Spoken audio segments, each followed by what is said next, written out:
Então, nós estamos falamos ontem, depois de termos deixado aquela sequência de parábolas, que, como eu disse ontem, nós vamos retomar mais adiante, e aí eu vou incluir algumas de Marcos e de Lucas no devido tempo, quando chegarmos mais adiante aqui em Mateus, eu vou recuperar algumas outras.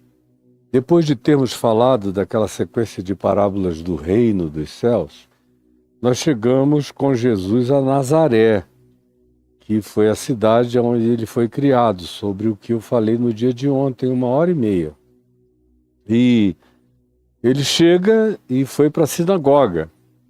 Era uma aldeia pequenininha. Eu expliquei um pouco o contexto ontem, bastante para todo mundo se situar. Como não era uma cidade, era uma aldeia. Como todo mundo se conhecia naquele lugar. Como a sinagoga era pequena. Como as pessoas que estavam ali ou eram amigos dos pais de Jesus ou tinham crescido junto com Jesus, seus irmãos e suas irmãs, naquela aldeia de Nazaré. Jesus tinha prestado serviço junto com o pai dele como carpinteiro do lugar para a maior parte das famílias da região e dos arredores. Todo mundo conhecia todo mundo. É um lugar de parentela extensiva, maior, onde todo mundo viu todo mundo crescer o tempo todo. Isso fica mais claro ainda, conforme eu levei você no dia de ontem a perceber, no Evangelho de Lucas. E hoje eu vou outra vez fazer uma viagem, deixando a gente com base em Mateus, no capítulo 13, do verso 53 em diante. Eu vou deixar você aqui comigo e prosseguir olhando para um texto que está em Marcos, equivalente a esse, que diz exatamente a mesma coisa nos chamados evangelhos sinópticos, e só que tem alguns acréscimos importantes para quem está aqui observando com um certo interesse meticuloso. Então, não um excesso de meticulosidade, porque eu já estou velho bastante para saber que essas súmulas ou esses preâmbulos de meticulosidade excessiva e cultural servem só para distrair a pessoa da mensagem essencial. Então, como o meu negócio é a essencialidade da palavra, eu dou o suficiente para você se situar. Pois bem, sabido qual era o ambiente de Nazaré, o lugar onde ele fora criado, como a gente viu em Lucas 4, que diz isto e diz que ele foi à sinagoga segundo o seu costume. E naquele dia levantou-se, e quando o viram levantar-se, disseram, não, esse é um membro da sinagoga que carrega uma sobriedade chocantemente diferente. E nós temos ouvido falar de coisas que ele fez nesses últimos tempos, morando em Cafarnaum, os ecos do que ele fez, das curas, dos milagres, das purificações de leprosos, das falas dele para milhares e milhares, das ressurreições, do impacto dele até sobre centuriões romanos, sobre as tropas de ocupação, como até esses o ouvem com atenta admiração, como aparentemente só os de Jerusalém, os religiosos é que ficam em estado de obstinação. Até Maria com os irmãos já se preocuparam e foram lá para querer ver se ele estava bem, porque correu em Nazaré também a notícia que ele estava louco. Foi por isso que em Marcos, aqui no capítulo 3, nós estamos agora no capítulo 6 de Marcos, hoje, temporariamente, diz que Maria e os irmãos de Jesus foram até Cafarnaum para prendê-lo, porque diziam está louco, porque ele não comia, não bebia, não dormia, só atendia gente, as agonias das pessoas, e Maria teve um surto materno e, juntamente com os irmãos, que tinham sentimentos muito ambivalentes, originalmente em relação a Jesus. Jesus era totem e tabu também dentro de casa, porque os irmãos tinham um amor cheio de admiração, ao mesmo tempo que um sentimento de uma certa inveja corrosiva e que não se explicitava, mas que latejava no coração. Por que que ele é diferente de todo mundo e de todos nós? E por que que nossa mãe, por exemplo, dá uma atenção muito diferente a ele?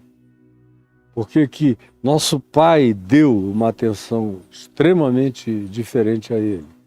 E nós estamos aqui, por que que as pessoas ouvem dele coisas que não ouvem de ninguém mais? Vocês sabem como, mesmo nas melhores e mais unidas de todas as famílias, quando existe um ente parecido com Jesus nas suas manifestações de dons, talentos, expressões diversas, variadas e incomuns, os irmãos tanto amam com uma certa admiração positiva, que eles expressam de vez em quando, porque é um orgulho, ao mesmo tempo em que, dependendo do dia, da hora e do humor em relação ao pai ou à mãe, eles descontam aquilo, tornando aquele ente familiar diferente ou especial num ser tabu. Ora, ele é um totem das nossas admirações e dos nossos caramurus, das nossas reverências. Outra hora ele é um tabu das nossas invejinhas, do porquê ele e eu não. O fato é que esse conjunto de coisas, de emoções, de sentimentos, de interpretações, levou Maria com os irmãos de Jesus e as irmãs até Cafarnaum, conforme a narrativa aqui de Marcos 3. É só virar a página um pouquinho e você lê. Porque diziam que ele estava louco, foram até lá para prendê-lo. Desceram da Alta Galileia, de Nazaré, para Cafarnaum, na Baixa Galileia, para prendê-lo, porque diziam: está louco, está aqui diante de você, para você ler e não ficar discutindo com ninguém. É o Evangelho que diz isso. Pois bem, dito isto, e levando-se em consideração a narrativa de Lucas 4, que dão a ele o texto do profeta Isaías, ele procura em Isaías o texto gloriosamente mais messiânico de todos, porque tinha Isaías 53, do servo sofredor, ele podia ter lido, mas não iria nem de longe causar o mesmo impacto que Isaías, no capítulo 61, produziu, pela força messiânica do que estava dito ali. Ele achou e leu: o Espírito do Senhor Deus está sobre mim, pelo que me ungiu para pregar o Evangelho aos pobres, anunciar a palavra de libertação aos cativos, para pôr em liberdade todos os oprimidos, para abrir aos olhos aos cegos, para anunciar o ano aceitável do Senhor.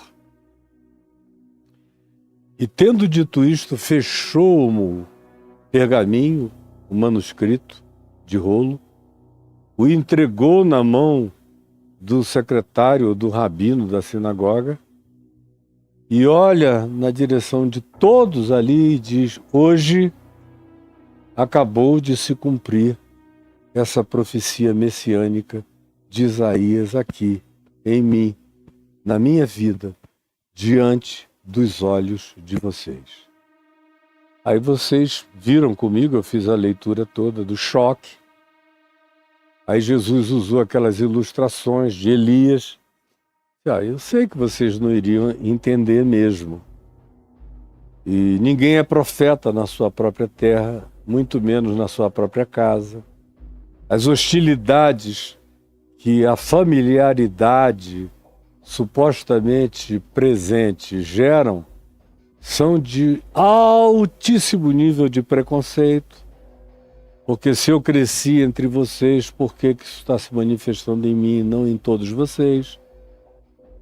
De onde vêm essas coisas diferentes que vocês, ante elas, ficam perplexos?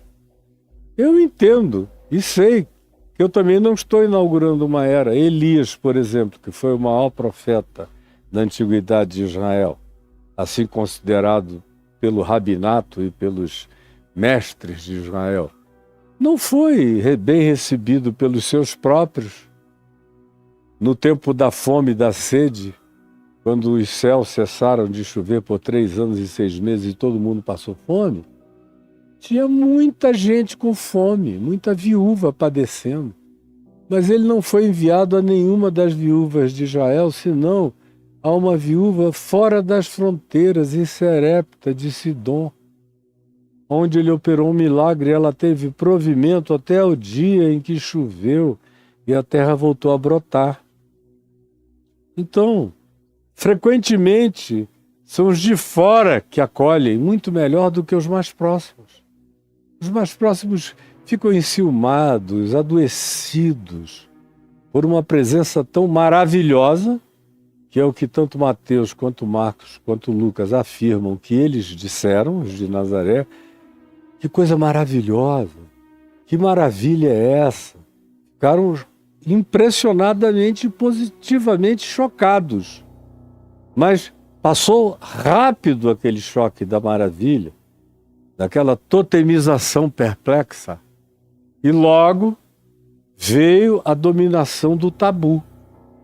Não, a gente não pode admitir que esse cara que cresceu entre nós, bebeu a nossa água, comeu do nosso pão, desde pequenininho, desde menino, desde que com os pais ele voltou do Egito para cá, do exílio, e que compartilhou da nossa vida, apresente realidades tão indescritivelmente superiores a qualquer coisa que a gente tenha visto ou ouvido. E aí o coração se fecha na mesma hora. Um lugar difícil de você manifestar a beleza de Deus, a graça de Deus, a sublimidade de Deus, a palavra de Deus se cumprindo, se realizando, se encarnando na nossa vida, é a família. É entre irmãos, irmãs, parentes, gente da nossa maior intimidade ou proximidade, são os que oferecem as maiores dificuldades. Frequentemente eles até se internecem admiradamente, mas passa logo, porque conviver com o sublime tão de perto é um choque, quando o sublime é igualzinho a gente, mas atingiu um nível de sublimidade que nenhum de nós nem de longe toca.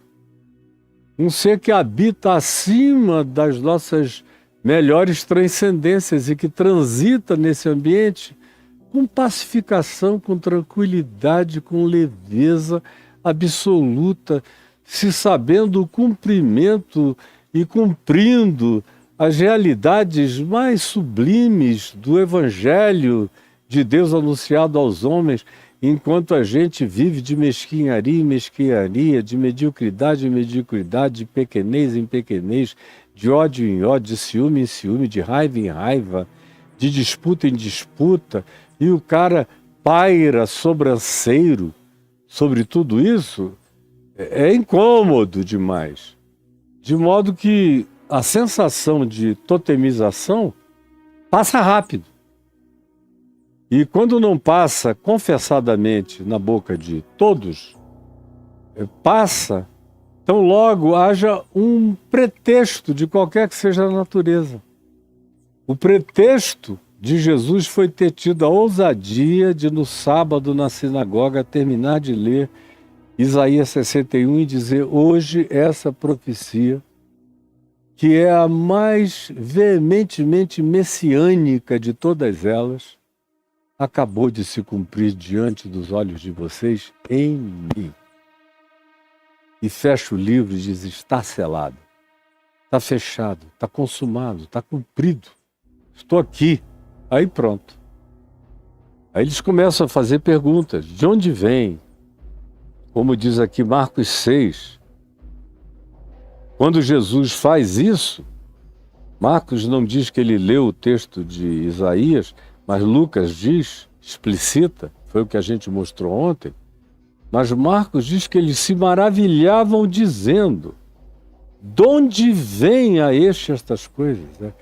Ele esteve aqui, a gente, desde que eles vieram do Egito, fugidos, e de volta do exílio para cá, a gente viu esse menino aqui, cortando árvore, fazendo móveis, construindo casas, fazendo remendos com o pai dele, indo à sinagoga segundo o seu costume, na dele, quieto. Conhecemos todos os irmãos pelo nome e as irmãs também. Pegávamos água ao lado dele, ele entrava na fila. De onde, pois, vem a ele estas coisas? Onde é que ele se formou em transcendência, em sublimidade, em graça, em unção? Onde é que ele aprendeu essas realidades de outra dimensão? Maravilhavam-se e surgia junto com a maravilha essa questão: de onde vem a ele estas coisas? Ou que sabedoria é esta? De onde vem a origem?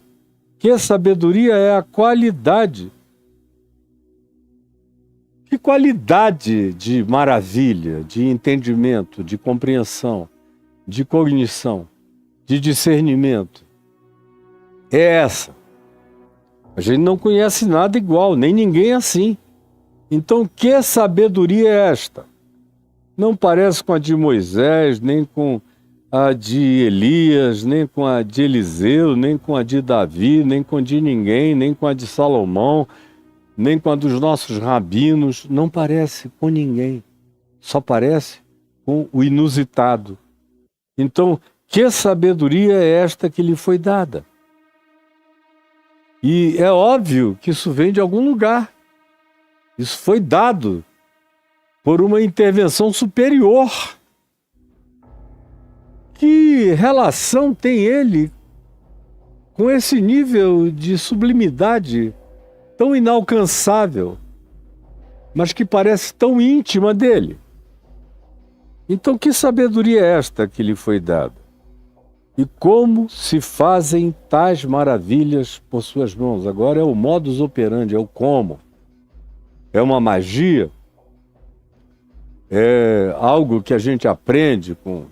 Se fosse hoje em dia, iriam logo enfiar a dimensão quântica na história. Os coaches quânticos. Eu vou vibrar, vou alcançar 3.000 pessoas que vão ser tocadas pela minha vibração. Eu vou atrair essas pessoas para virem até mim.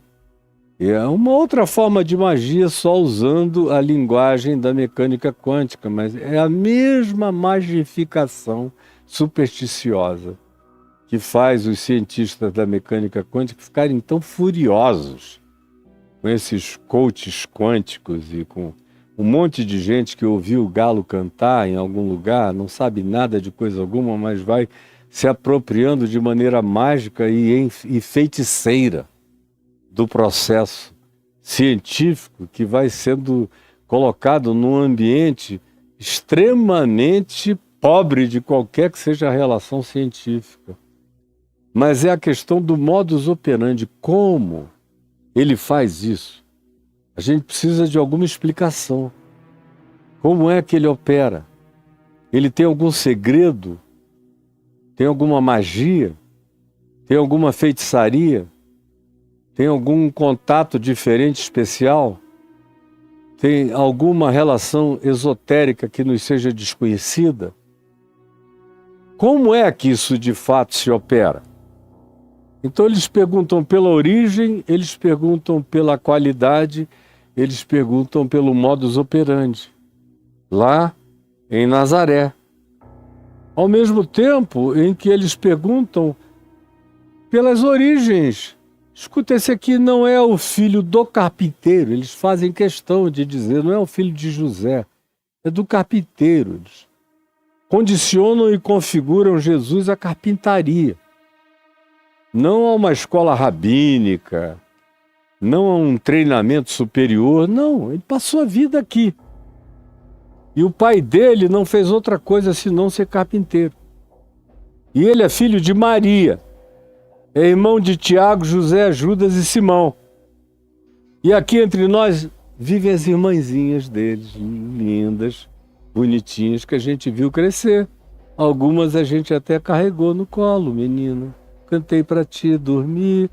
Todo mundo da família dele, de repente, é Claude, esse portento messiânico do nada entre nós. Então, o que começou com uma maravilhização, e eu crio tantas palavras quantas eu desejo, porque a língua está aqui é para ser criada e para servir de comunicação em nosso favor, para a compreensão de todos. Cessada essa maravilhização em favor de Jesus, o verso 3 diz que escandalizavam-se nele. Eles vão da maravilha ao escândalo, como acontece regularmente. A mesma pessoa que é capaz de nos maravilhar, se a gente não consegue explicar o fenômeno que aquela pessoa significa diante dos nossos olhos, é melhor arranjar um escândalo para que a gente tente nivelar aquela pessoa no nosso nível. No nível da carpintaria, da mamãe Maria, dos irmãos Tiago, José, João, Simão, das irmãzinhas que a gente conhece, é daqui. Então não pode ser diferente da gente, bebeu da mesma água. Tem que puxar para um nível da mesmice, da mediocridade. E aí surge o escândalo, porque na hora que eles tentam nivelarem Jesus com eles, na perspectiva do pior nível de entendimento sobre nivelação, eles não estão pensando em encarnação de Deus entre os homens, o Emanuel. Eles estão pensando em nivelar Jesus com o pior, ou mais básico, ou mais medíocre da natureza humana que eles representavam muito bem. Por isso se escandalizavam nele. Então, quando você estiver em situação semelhante, entenda a psicologia desse processo. Porque eu não estou só explicando o texto, eu estou te dando ferramentas de autocompreensão e de compreensão da vida, para você discernir várias outras situações à sua volta. Se você for sábio, sábia, sensato, sensata, esperto bastante, você vai ver que eu estou te dando um monte de instrumentos cognitivos e de compreensão da vida. Aí o verso 4 diz, Jesus, porém, portanto, apresenta Jesus num processo adversativo contra essa especulação deles. Lhes disse, não há profeta sem honra, sem consideração, sem respeito, sem reverência, senão na sua terra, entre os seus parentes, como é aqui o meu caso, e na sua própria casa, como eu já experimentei com minha mãe e com os meus irmãos, que quiseram me prender, dizendo que eu estava louco porque eu estava fazendo o bem indiscriminadamente. E aí o verso 5 diz, e é aqui que eu queria chegar no dia de hoje com você, onde o verso 5 nos apresenta a seguinte afirmação, preste atenção. E não pôde, você está me vendo?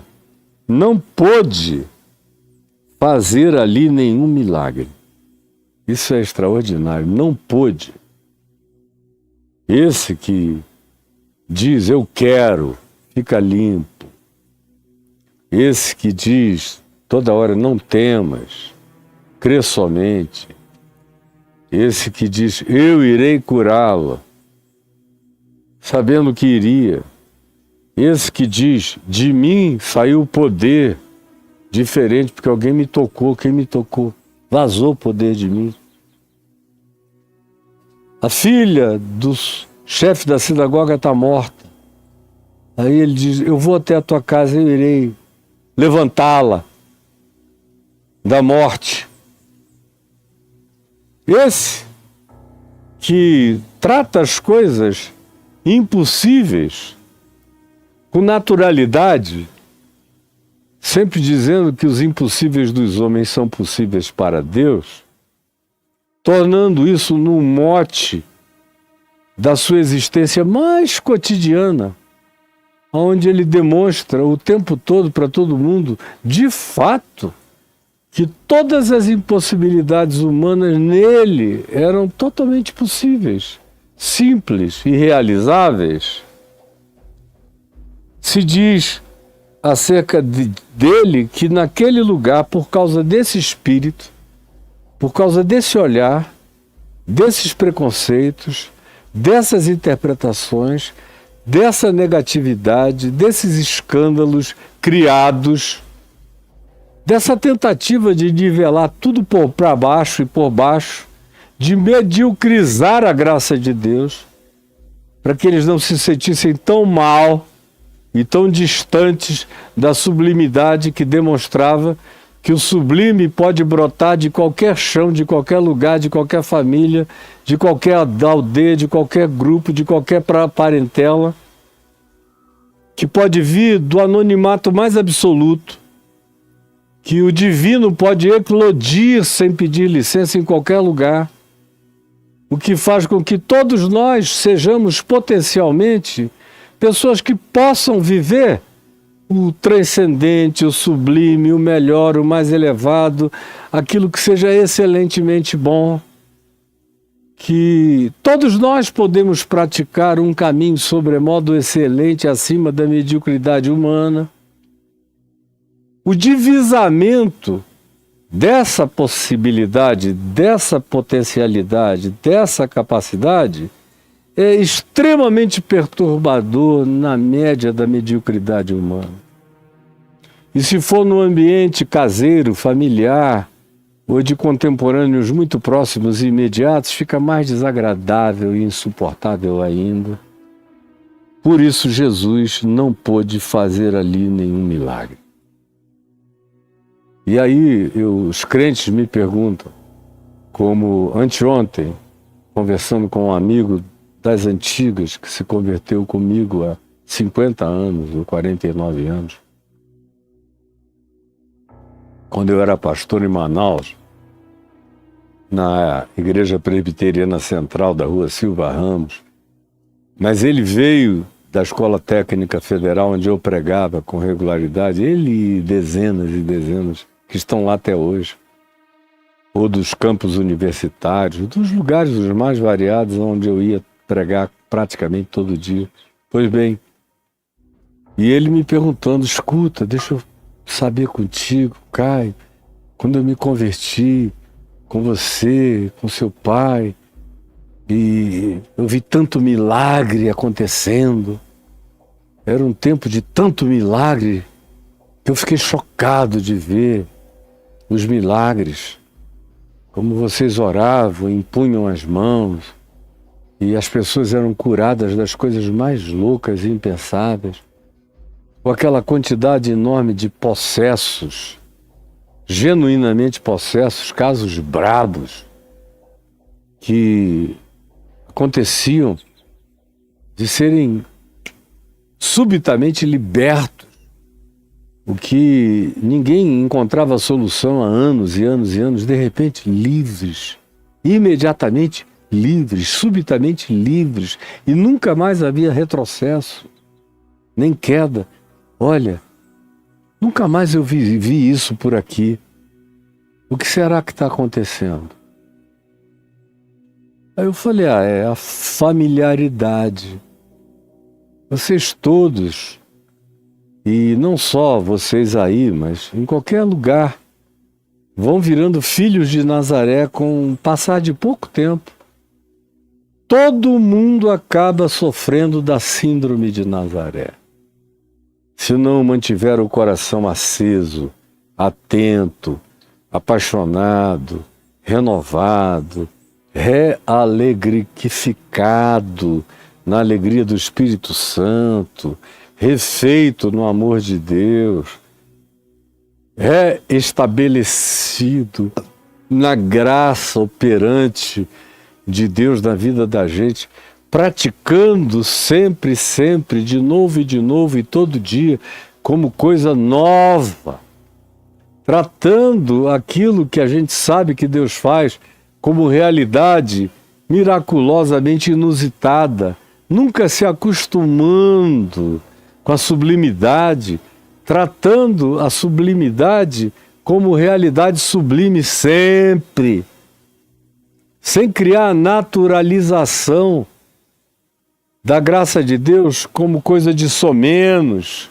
sem ficar dando de ombros para a misericórdia de Deus, ao contrário, fazendo como Jesus, que era a fonte geradora de tudo, mas não deixava de dar a si mesmo o privilégio de algumas estupefações, de algumas admirações. E admirou-se e disse: nunca vi em todo Israel uma fé como essa. E admirou-se da mulher Sirofenícia e disse: ó, mulher, grande a tua fé, seja feito contigo conforme tu queres. E de vez em quando ele está em estado de alegria admirada, positivamente admirada, sendo ele a fonte emanadora e geradora de todas essas coisas. Não deixou de se admirar com a graça de Deus em ação na vida dos outros. Mas a maioria, eu dizia para aquele meu amigo e filho na fé, a maioria naturaliza logo tudo, fica dizendo: já estou aqui há alguns anos, já vi de tudo. Aí pronto. Quando você diz já sei de tudo, já vi de tudo, e não se alegra mais todo dia como se aquele dia fosse o primeiro de todos os demais dias, e que a cada novo dia você vai se alegrar outra vez, toda vez e de novo, com a graça de Deus que se renova a cada manhã, com as misericórdias que se refazem a cada manhã, e com a possibilidade da surpresa divina que quer nos visitar todo dia com o pão nosso que vem, com a misericórdia do dia de hoje, com a graça do dia de hoje, com o livramento do dia de hoje, com a manifestação de Deus do dia chamado hoje, porque Deus opera apenas para quem existe nesse estado existencial de apreciação do dia chamado hoje. E se não for assim, na apreciação do dia chamado hoje, você vai se tornando um ente calejado. E você perde a capacidade de se maravilhar, de se enternecer, de se apaixonar, de celebrar, como sempre, a mesma manifestação de Deus, nunca achando que aquilo ali é coisa de somenos, porque não é. E eu disse a ele: olha, eu continuo vendo milagres acontecerem. Todo dia tem pelo menos uma oração minha que eu faço em favor de alguém, em favor de alguns, ou em favor de alguma situação de necessidade, que é atendida todo dia, miraculosamente. Eu amanheço todo dia não sabendo o que será, mas sabendo o que será conforme a graça de Deus, que não faltará. Eu não quero saber nunca de onde, porque eu sei que não importa quem seja o mediador do processo humano, ou do fenômeno humano, eu sei que a origem é uma só. Vem do alto, descendo do Pai das luzes, em quem não pode haver nem mudança nem sombra de variações. Mas o que aconteceu com vocês todos é que vocês se acostumaram. E aí foram ficando indiferentes. E depois a indiferença vai gerando uma dormência, um numbness no ser, no espírito, na alma. Gera uma dessensibilização gradativa, até o ponto que a dessensibilização se transforma em cinismo. E o cinismo mergulha a gente inevitavelmente na incredulidade. Quando você chega na dimensão do cinismo, o próximo passo é a descrença total. Não tem apelação aí. Se você crê, você vê a glória de Deus. Mas se você não crê, você vê apenas as parcas e pífias e falidas possibilidades humanas no máximo. É só o que lhe resta se você deixa de crer. Aí, sem fé, você não vai ver nada acontecer. Sem fé, é impossível divisar o sublime, o transcendente, o que está para além do imediato. Sem fé, você não vê as outras camadas. Você só vê o que vem contra você em maior número e se apavora. Você tem só o olhar de Geazi, o servo do profeta Eliseu, que só via os exércitos inimigos no imediato. E foi Eliseu que disse, não fiques preocupado, porque são muito mais os que estão conosco do que eles representam. E aí o garoto não conseguia enxergar e o Senhor Deus, e Eliseu disse, Senhor, abre-lhe os olhos para que veja. Aí ele viu a multidão de seres celestiais, de aparatos celestiais, indescritíveis, chamados de anjos, que é o apelido bíblico desses seres transdimensionais, poderosos em grande multidão, que fazia com que aquele exército dos sírios se transformasse numa bobagem para acabar com um petelecozinho. E aí Geazi ficou aturdido. Pois bem, sem fé ninguém tem essa outra visão. Ninguém tem essa outra certeza. Com as aritméticazinhas do seu cotidiano medíocre, 2 e 2 serão sempre 4. 5 pães e 2 peixinhos não servem para alimentar uma multidão de no mínimo 5, 6, 7, 8 mil pessoas. Não serve. Não explica. E o Evangelho é isso que está para além das somas imediatas, das divisões imediatas, até das multiplicações imediatas. Tem a ver com crescimentos exponenciais para além de tudo aquilo que pedimos ou pensamos ou imaginamos, segundo o seu poder que opera em nós. Se a gente mantém o olhar vivo na graça de Deus. Pois bem, eles que se maravilhavam, se escandalizavam, e a gente continua no tema do tótem, viajando para o tabu, com uma facilidade enorme.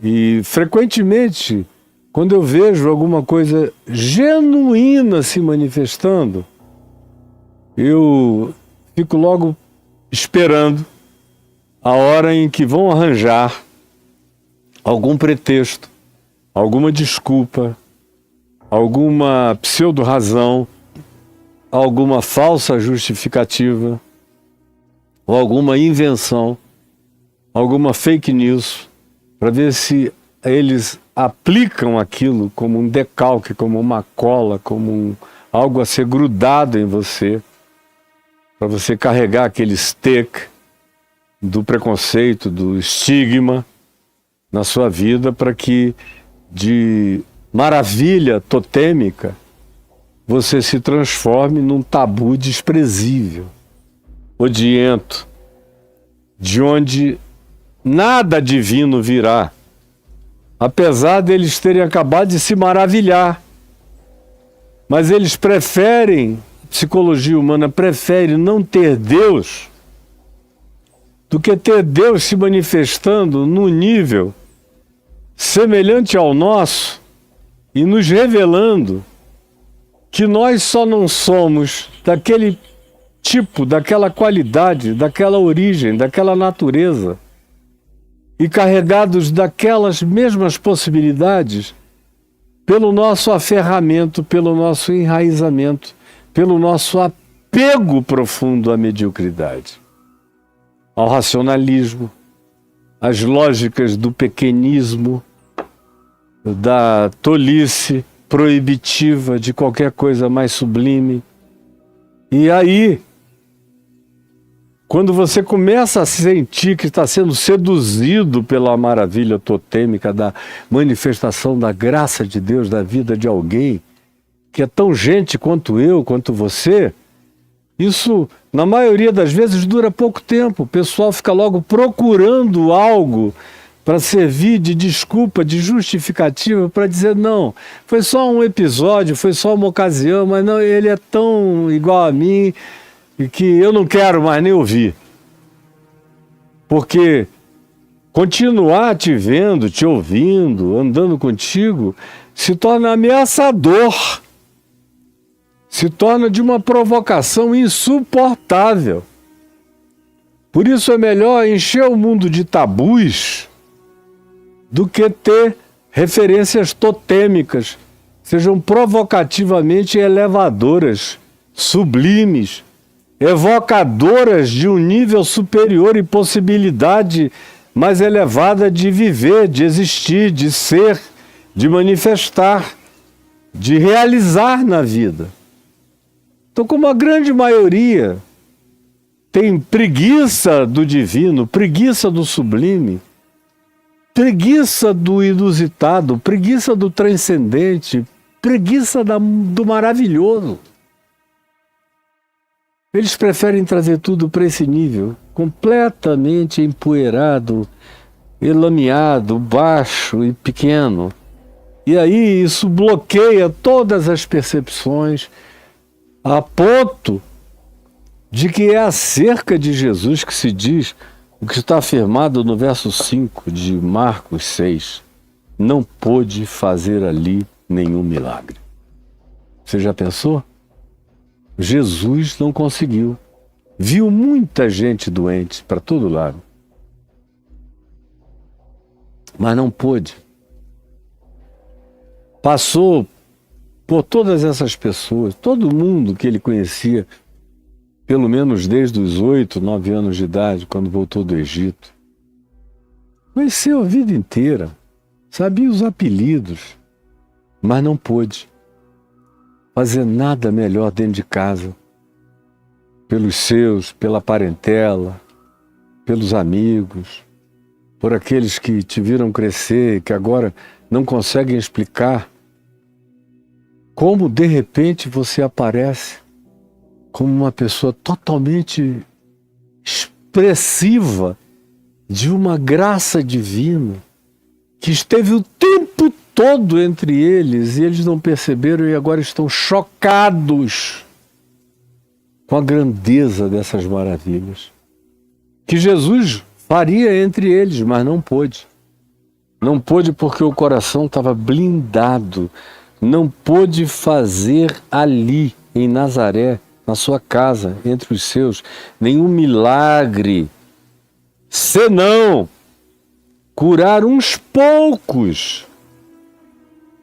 Aqui em Nazaré a gente tem a antítese das narrativas de Jesus em todos os evangelhos, que é onde se diz, e curou a todos, de todas as moléstias, de todas as doenças, de todas as aflições, de todo tipo de doença e de enfermidade. É o que se vê repetida e recorrentemente acerca de Jesus em todos os lugares aonde ele chega. Especialmente no ambiente dos simples, dos pobres, dos carentes, dos necessitados, na chamada Galiléia dos gentios ou nas fronteiras para além delas. Isso aí é abundante. Aqui não pôde, senão curar uns poucos, gente que se podia contar nas mãos, uns poucos doentes, impondo-lhes as mãos. Uma outra palavra que a gente ouve nos evangelhos é e Jesus os curava ou expulsava os espíritos imundos dos atormentados de mente, de coração, meramente pela palavra. Lembra? Eu já dei ênfase aqui mesmo em Mateus. E meramente pela palavra, meramente pela palavra. Agora aqui é o oposto. Não pôde fazer nada. E ele pregou em Nazaré, na sinagoga, ele disse, hoje essa palavra se cumpriu em mim. Ele falou isso tudo, mas isso não gestou, não gerou, não engravidou ninguém com fé. Só com uma maravilha perplexada que se transformou imediatamente num escândalo chocante e num repúdio total. De modo que o coração deles se fechou coletivamente, de modo completo, e não pôde fazer ali nenhum milagre, senão curar uns poucos enfermos, que é o que a gente vê hoje em dia. O coração de quase todo mundo está fechado, especialmente dentro da igreja. Você diz, mas na igreja não, cara, não, é fácil você ver milagre acontecendo lá de fora. Eu digo isso a você, que transito onde você nem sonha em transitar, em botar o pé. Eu chego lá, nesses lugares, falo com essas pessoas. Gente que não quer saber de igreja nem de religião, mas que tem um coração aberto para ficarem rapidamente impressionados por Jesus. Rapidamente. E aí, quando o coração deles se abre, eles se maravilham para essa beleza do Evangelho. Junto com esse maravilhar-se vem um abrir geral, um arreganho sublime do ser, em relação a se deixarem penetrar pela graça divina, se deixarem engravidar pelo amor de Deus, por Cristo neles. Isso eclode como graça maravilhosa, sublime no coração. Agora, entre os crentes, o cara fala esse nome, Jesus, Jesus, Jesus, Jesus, que depois de um tempo não significa mais coisa nenhuma. Deus, Deus, Deus, Deus, Deus. Quanto mais se fala de Deus, menos Deus significa. Quanto mais se grita Jesus, menos Jesus tem significado.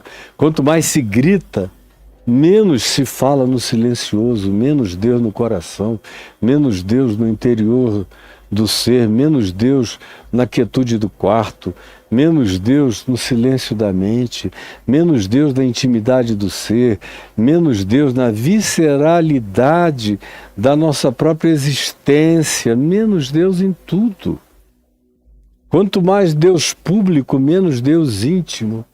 Quanto mais mega Deus, menos Deus meu, Deus meu, Deus meu no meu coração. Quanto mais espetáculo divino, menos maravilha divina na prática singela do meu ser. Menos tudo. E vocês não percebem que até os endemoninhados das igrejas que vocês assistem na TV ou eventualmente frequentam são contratados, a maioria. Ou então ficam vendo na televisão como é que reagem os possessos daquela igreja nos cultos transmitidos e já vão lá se sentindo mal porque a vida deles é ruim e tem alguém do lado deles dizendo, no dia que você se converter, você vai ficar rico, vai prosperar, vai isso, vai aquilo, vai ter carro, vai ter casa, vai tudo, mas antes você tem que ficar livre do diabo que está te atormentando. Então o cara já vai com o script todo pronto para cair daquele jeito, para se azarolhar daquele jeito, para se estribuchar daquele jeito. É tudo pré-programado, ou explícita e definidamente, ou no condicionamento pré-estabelecido. Mas é tudo fajutice e farsa. Então ninguém crê em nada realmente. E aí, o último lugar onde Jesus está operando é dentro da igreja, porque a igreja é um simulacro de Nazaré. A igreja é onde aqueles que se pensam família de Jesus, irmãos de Jesus, parentes de Jesus, aldeia de Jesus, congregação de Jesus estão. E é onde ele menos age. E é onde ele não consegue mais agir. Não pode. Isso é que é chocante.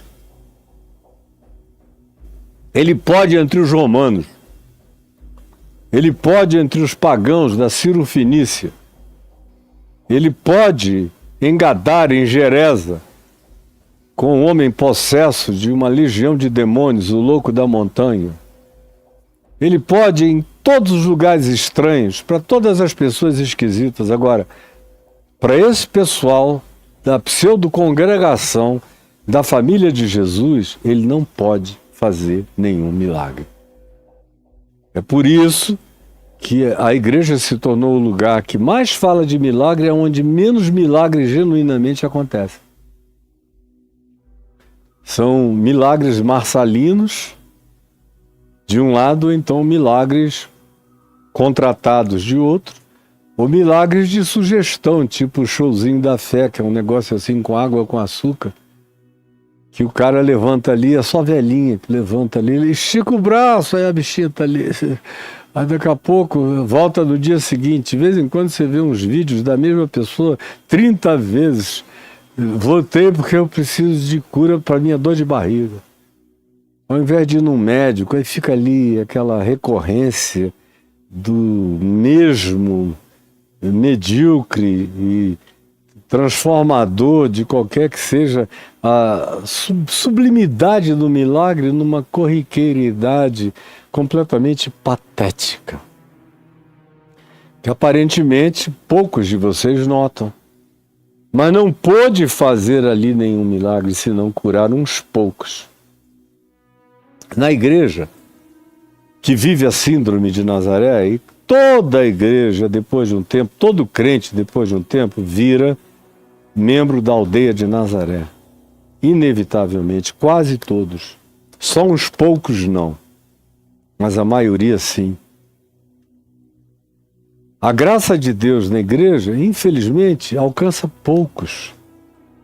Porque a grande maioria diz, esse aqui a gente sabe, a gente viu, a gente conhece, já pegamos até a irmã dele e tal, já isso e aquilo, a gente sabe. Não. Vai criando essa familiaridade satânica, uma espécie de familiaridade demoníaca, maligna, que bloqueia o coração. Não pôde fazer ali nenhum milagre. Não pôde só passar a tocar e olhar e curar, ou desejar a cura do indivíduo e ele ficar curado, porque estava todo mundo blindado. A síndrome de Nazaré blinda mente, coração, emoção, afeto, sentimento, e torna tudo costumeiro, transforma Deus num colega, Jesus num amigo de farra, de canalice, de mentira, de hipocrisia, com a qual ele se associa. E aí, Jesus mesmo não pode fazer nada no meio dessa congregação. E aí, nela só haverá gritos. Eles vão se maravilhar escandalizadamente. Porque toda vez que eles são confrontados pela realidade do que Jesus faz e opera, eles ficam escandalizados e chocados. Eles dizem que gostam e que amam desde que não aconteça. E desde que não aconteça com ninguém que eles conheçam bem.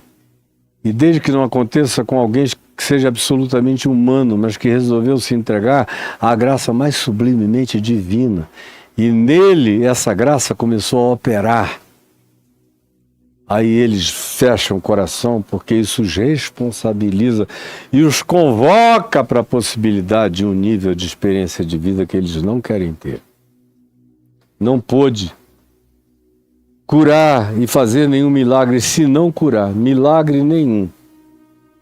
Aquelas coisas maiores, inusitadas, extraordinárias, nada. Se não curar uns poucos doentes com uma condição, impondo as mãos, fazendo uma espécie de transferência direta de cura.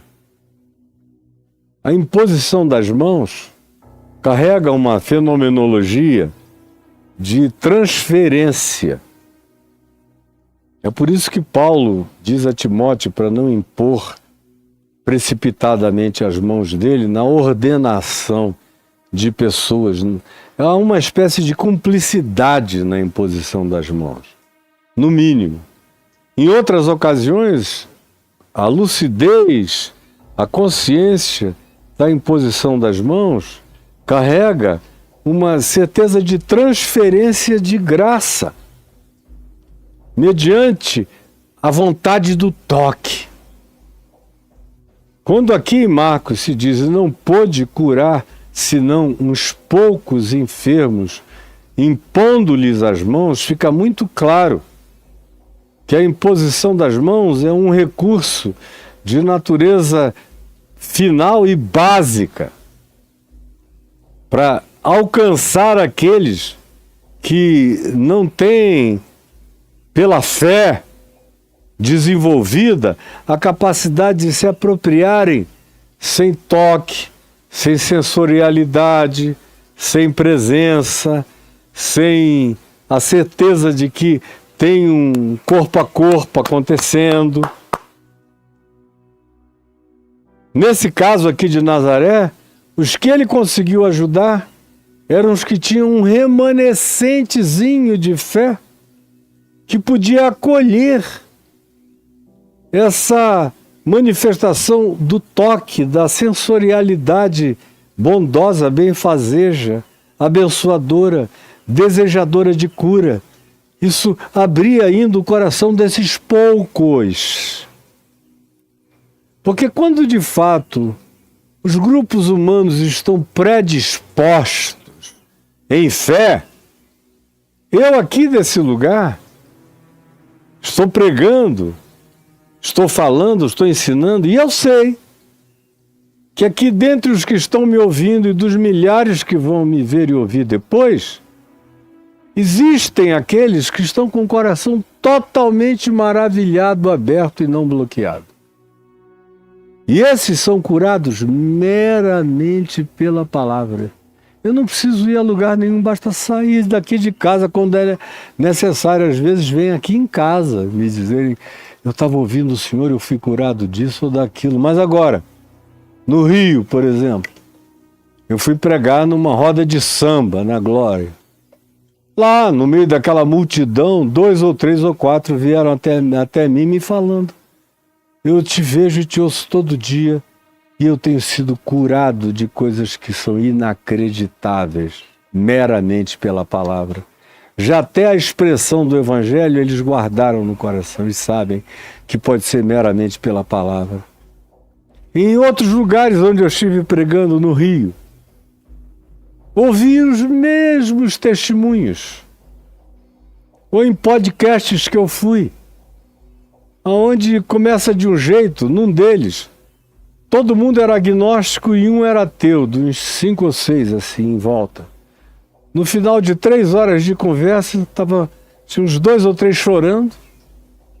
Os agnósticos, indagados outra vez pelo meu host, disseram, bom, a gente chegou aqui agnóstico, mas agora ninguém tem certeza de mais nada, eu acho que a gente crê agora, porque a gente nunca tinha sido exposto a isso. E o ateu disse, não, eu não tenho como sair daqui ateu. Eu era ateu do que eu não sabia, mas hoje eu fui tocado aqui dentro, e aqui na mente e no coração, por uma realidade que eu desconhecia. Nunca mais eu vou poder sair levianamente dizendo isso, tem algo que me tocou. Aí você vai pregar num outro lugar, como eu fui, por exemplo, dentre tantos outros, vou dar um último exemplo aqui para não me alongar demais, na igreja, no Espaço Betesda, na inauguração do espaço tão lindo lá do meu querido amigo Ricardo Gondim, e da Jerusa, e da família, e daquele grupo humano lindo que está lá com eles há muito tempo. Pois bem, quanta gente estava lá de tantos outros lugares, ou até cidades diferentes de São Paulo, que foram lá só para me dizer, te ouvindo, eu fui curado disso, daquilo outro. Gente contando essa história para todo lado. Como agora, domingo passado, aqui, na reunião do Caminho da Graça. 3, 4 pessoas que vieram de fora só para me alcançarem, poderem falar comigo e me dizerem, você não tem ideia, pastor, do que aconteceu comigo. E aí milagres, curas meramente pela palavra. O sábado eu fui pregar aqui na Ceilândia, numa comunidade chamada Coletivação, que é um lugar muito bonitinho, muito lindo, muito querido, muito esperançoso. E eu já fui 2 vezes falar lá. Gente, porque eu me afeiçoei.